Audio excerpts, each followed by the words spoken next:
कांग्रेस ने तो 2/3 से ज्यादा सीटों की घोषणा कर दी, पर बीजेपी एक सीट की भी घोषणा नहीं कर पाई। क्या हम जेपी नड्डा जी से पूछ सकते हैं, नड्डा साहब आपको किस बात का डर सताता है? नड्डा साहब को डर क्यों लगता है?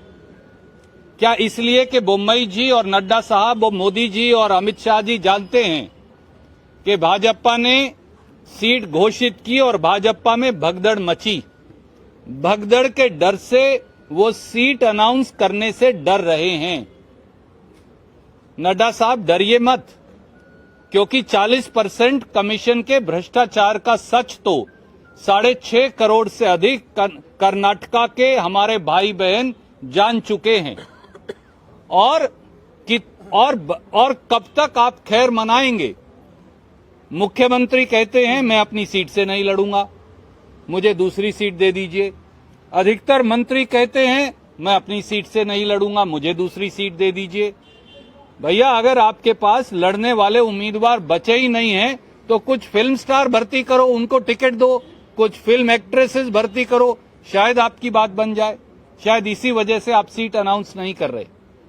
और दूसरा महत्वपूर्ण मुद्दा जो आप दोनों ने उठाया, फेडरलिज्म, संघीय ढांचा जो इस देश में है, उस पर कोई आक्रमण नहीं कर सकता।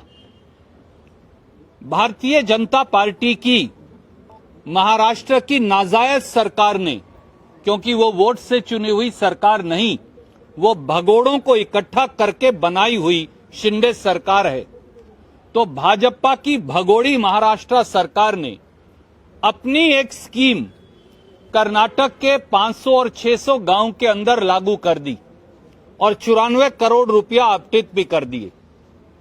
हम ये सवाल पूछते हैं मोदी जी और अमित शाह जी से, क्या आप इस देश में सिविल वॉर करवाना चाहते हैं?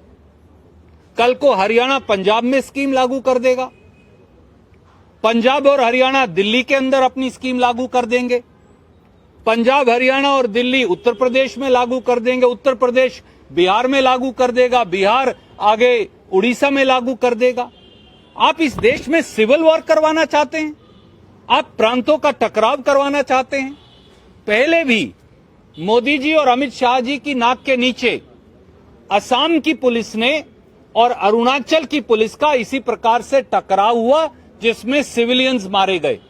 बाकायदा एक प्रांत की दूसरे प्रांत की फायरिंग हुई और 6-8 महीने तक एक प्रांत के लोग दूसरे प्रांत में नहीं जा पाए, जैसे ये कोई हिंदुस्तान पाकिस्तान हो।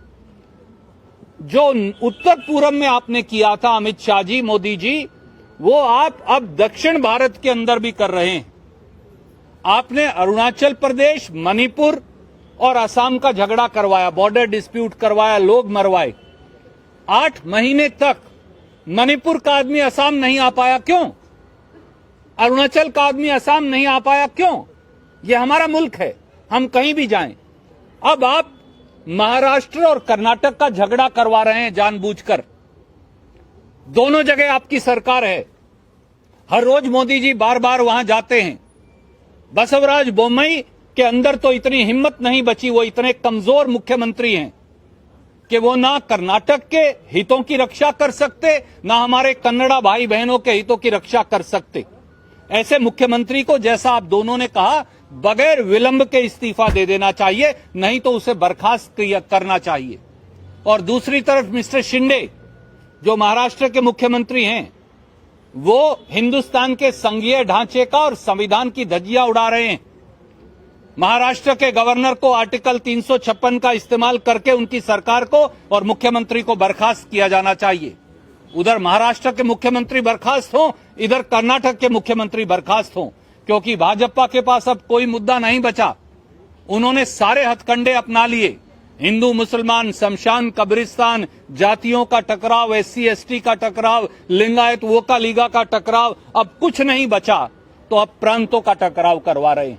केवल और केवल तोड़ने की ये नीति है। जब उनके पास सब खत्म हो गया तो अब वो चाहते हैं कि महाराष्ट्र और कर्नाटक का टकराव हो, लोग आपस में मरें, पुलिस एक दूसरे पर गोली चलाएं और ये रोटियां सेके। हम ऐसा नहीं होने देंगे, क्योंकि भारतीय राष्ट्रीय कांग्रेस अभी जिंदा है। सिद्धारमैया जी, DK शिव कुमार जी के नेतृत्व में संघीय ढांचे का उल्लंघन जो महाराष्ट्र द्वारा किया जा रहा है उसके खिलाफ हम निर्णायक लड़ाई लड़ेंगे और हम मांग करते हैं प्रधानमंत्री वापस ना आए कर्नाटक, अमित शाह जी वापस मत आइएगा कर्नाटक, या तो शिंदे को बर्खास्त करिए और इधर बोम्मई जी का इस्तीफा लीजिए, और नहीं तो कर्नाटक मत आइएगा चुनाव का प्रचार करने, क्योंकि कर्नाटक के लोग आपको माफ नहीं करेंगे।